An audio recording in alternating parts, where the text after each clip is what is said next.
Finally today, folks, I'm joined for what is normally our digital slot on a Tuesday, but we're sort of day askew this week, by Professor Kevin Curran from the Ulster University of Magee. Kevin, always a pleasure. Good afternoon to you.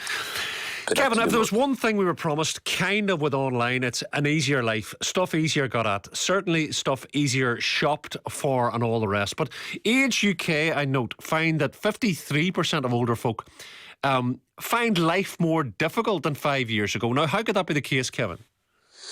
Yeah, the Age UK charity have said that the shift to digital first in public and private services has created significant barriers for older people who are not simply comfortable using technology. So they struggle to access essential services like from the NHS or GP appointments and hospital treatment and, of course, financial services as well. So that a lot of people, elderly people are really struggling with the move towards a digital economy. I get it. Online, a portal, apply for this, register for that. Kevin, you can get into a sort of a rabbit hole there. I can understand people of any age, but I guess elders especially, a lot of elders just like, look, I go to the post office on a Thursday, I pick up my pension, I say hello to Lillian behind the desk. That way of living is much more preferable for an awful lot of people, elders included.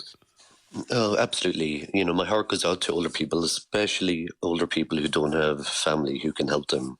So Age UK have been on this for a while, campaigning actually to ensure that there's mandatory offline access for anything to do with the NHS or local councils, and they want the government, again, they're trying to pressurise the government to allocate sufficient resources to maintain offline services, and also have helplines for older people, and also make sure that banks provide face-to-face services as well, because not everyone can navigate the banking apps or whatever else. Gotcha. So Age UK are actually doing good work on this and trying to lobby the government, trying to pressurise the government to make sure that there are alternatives to technology for crucial services. Yeah, I mean dependability then, because if you don't understand it or can't do it, you're dependent on the grandchild or the daughter or the son or the younger. Older people have repeatedly told the charity, I note here, Kevin, they want to stay in control of how they live their life, but the difficulties using the internet force some to rely on others, and that undermines their independence. I get that. Kevin, it's not that the government are going to do much about it, or what do you think? You're right. The government are going to look for savings in so many ways as well. And of course, moving everything online really can be seen as a cost-saving exercise as well, because, even letters in the post now, you've seen that the price of a first-class stamp is almost £2 again. So Gosh. That's why you're seeing reduced mail from nearly every service as well. So there's definitely saving to be made by having, everything online really accessible. But the fact is that there's a significant part of our population really and these are the elderly, who cannot move to these services just the way that we can. Anyone who's, younger and more tech savvy. Or savvy, yeah. Right, Kevin, finally today, what is Amazon Echo and why does March the 28th matter? The Amazon Echo is a voice assistant that, a significant amount of people have really, but... Like Siri? Exactly, and you can ask it for weather updates, play radio stations, and do queries again through your voice, of course. And a lot of people use it for music as well. And there's a various amounts of Echoes. There's an Echo Dot for 50 quid, and then the Echo itself about £100 really.